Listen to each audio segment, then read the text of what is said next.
በፋኖ ታሪክ ከፍተኛው ድል በዛሬው ዕለት ተመዘገበ። ዘመቻ አርበኛ አደማሊ በሚል በአማራ ፋኖ ብሔራዊ ኃይል ምስራቅ አማራ ቀጠና ምኒልክ ዕዝ መስከረም 14 ቀን 2018 ከጠዋቱ 12 ሰዓት በጀመረው ወታደራዊ ዘመቻ በዕዙ ስር የሚገኙ አምስቱ ኮሮችና የዕዙ ልዩ ዘመቻ የተሳተፉ ሲሆን በዚህም በፋኖ ታሪክ ከፍተኛ የተባለውን ድል አስመዝግበዋል። በዋርካው ምሬ ወዳጆ የሚመራው የአማራ ፋኖ ብሔራዊ ኃይል ምስራቅ አማራ ቀጠና ምኒልክ ዕዝ ሰሜን ወሎ ዞን ጉባ ላፍቶ ወረዳ በቅሎ ማናቂያና ዙሪያው፣ የደቡብ ወሎ ዞን ወረባቦ ወረዳ መቀመጫ በሆነችው በቢስቲማ ከተማ፣ የሰሜን ወሎ ዞን ግዳን ወረዳ ኮልመስ ወንዳች ከተማና አንጎት ወረዳ ድልባ አካባቢ ከፍተኛ ትንቅንቅ በማድረግ ጠላትን ድባቅ መጥተውታል።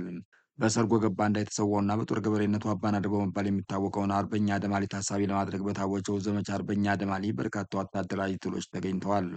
በዚህ ዘመቻ 6 ሞርተር፣ 6 ዲሽቃ፣ 14 ብሬን፣ 9 ስናይፐር፣ 438 ክላሽ፣ 471 የተደመሰሰ የጠላት ኃይል፣ 171 የተማረከ የጠላት ኃይል፣ 52600 ተተኳሽ፣ 9 ወታደራዊ ሬዲዮ፣ 148 ኤፍ1 ቦምብ፣ 38 የሞተር ቅንቦላ፣ 126 ቁስለኛ እና አንድ ሲኖትራክ ሙሉ ወታደራዊ ቁሳቁስና ሬሽን ተማርኳል።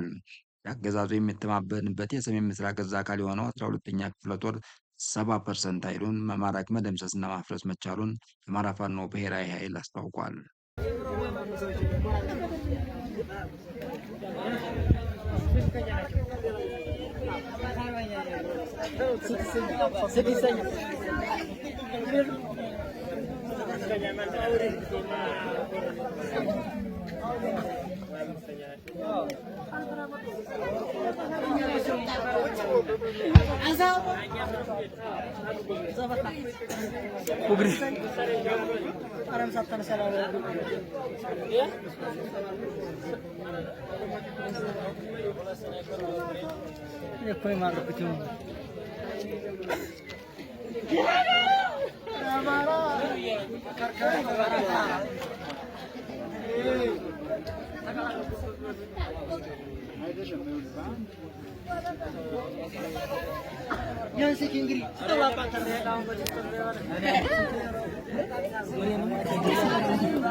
Ada.